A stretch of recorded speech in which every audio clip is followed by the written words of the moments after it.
Hi అండి, welcome back to our channel. So ఈరోజు ఇంకొక మంచి కిచెన్ టిప్ మీతో షేర్ చేస్తున్నానండి. మన లేడీస్కి బాగా యూజ్ అవుతుంది ఇది కూడా. సో మనకి స్టవ్ బర్నర్స్ ఉంటాయి కదండి, ఈ బర్నర్స్ మీద మనం స్టవ్ మీద ఏదైనా పెట్టేసి మర్చిపోతూ ఉంటాము. సో ఏవో ఒకటి పొంగిపోతూ ఉంటాయి కదా, అలా పొంగిపోయినప్పుడు సో హోల్స్ అనేవి క్లోజ్ అయిపోతాయండి. అవి వీక్లీ వన్స్ క్లీన్ చేసుకుంటే కనుక మంట అనేది బాగా మండుతుంది. మనకి గ్యాస్ కూడా మనకి సేవ్ అవుతుందండి, లేదంటే గ్యాస్ వేస్ట్ అయిపోతూ ఉంటుంది. సో అది ఈజీ మెథడ్లో ఎలా క్లీన్ చేసుకోవాలో మీతో షేర్ చేస్తాను నేను.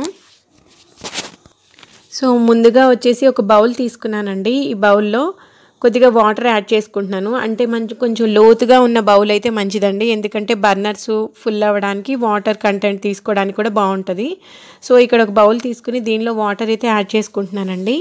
మనం బర్నర్స్ మునిగేంత వరకు కూడా కొంచెం పోసుకుంటే సరిపోతుంది. సో పోసుకున్న తర్వాత దీనిలో మనకి మెయిన్గా కావాల్సింది ఈనో ప్యాకెట్ అండి. మనం గ్యాస్కి యూజ్ చేస్తాం కదా, సో ఆ ఈనో ప్యాకెట్ అయితే కట్ చేసేసి వాటర్లో వేసుకుంటున్నానండి. సో వేయగానే చూసారా ఎలా నొరగా వచ్చేస్తుందో. సో ఇది బాగా వర్క్ చేస్తుందండి, ఒకసారి మీరు కూడా ట్రై చేయండి.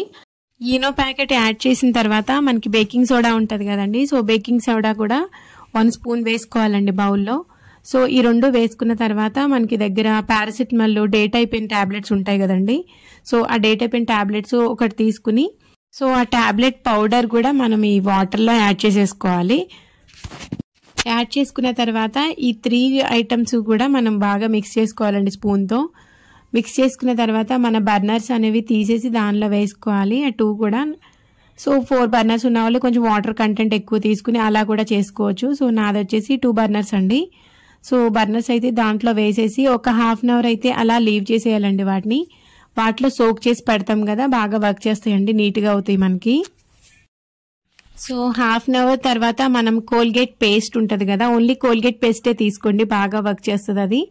సో కోల్గేట్ పేస్ట్ తీసుకుని బర్నర్ మీద ఇలా అప్లై చేసేసి వీడియోలో చూపిస్తున్నట్లుగా మనం యూజ్ చేయని టూత్ బ్రష్ ఏదో ఒకటి ఉంటుంది కదండి, సో దాని హెల్ప్తో మనం క్లీన్ చేసుకుంటే కనుక ఆ బర్నర్స్ మీద ఉన్న హోల్స్లో ఉన్న మొత్తం డస్ట్ అంతా కూడా క్లియర్ అవుతుందండి. హోల్స్ అనేవి ఓపెన్ అయితే మనకి మంట కూడా బాగా వస్తుందండి. మొత్తం అంతా కూడా రబ్ చేసేసుకుంటూ బాగా క్లీన్ చేసుకోవాలి 2 సైడ్స్ కూడా. అండ్ లోపల పక్కన కూడా బాగా క్లీన్ చేసుకోవాలండి వీడియోలో చూపిస్తున్నట్లుగా. సో నా దగ్గర ఉన్న 2 బర్నర్స్ కూడా ఇలా పేస్ట్తో క్లీన్ చేసేసుకున్నాను. సో ఇది వీడియో చాలా బాగా హెల్ప్ అవుతుందండి, ఒకసారి మీరు కూడా ట్రై చేయండి. బర్నర్స్ గురించి ఇంతకు ముందు కూడా వేరే వీడియో చేసి ఉన్నాను, మీకు కావాలంటే లింక్ నేను డిస్క్రిప్షన్లో ప్రొవైడ్ చేస్తాను, ఇంట్రెస్ట్ ఉన్న వాళ్ళు చెక్ చేయండి. సో ఇదొక ఈజీ మెథడ్ అనమాట మనం బర్నర్స్ క్లీన్ చేసుకోవడానికి. సో చూసారు కదా చాలా నీట్గా వచ్చినాయండి బర్నర్స్ అనేవి, మంట కూడా బాగా వస్తుందండి. ఒకసారి మీరు కూడా ట్రై చేయండి. మీకు వీడియో నచ్చితే కనుక లైక్ చేయండి, మీ ఫ్రెండ్స్ అండ్ ఫ్యామిలీకి షేర్ చేయండి. Thank you so much for watching. Take care, bye bye.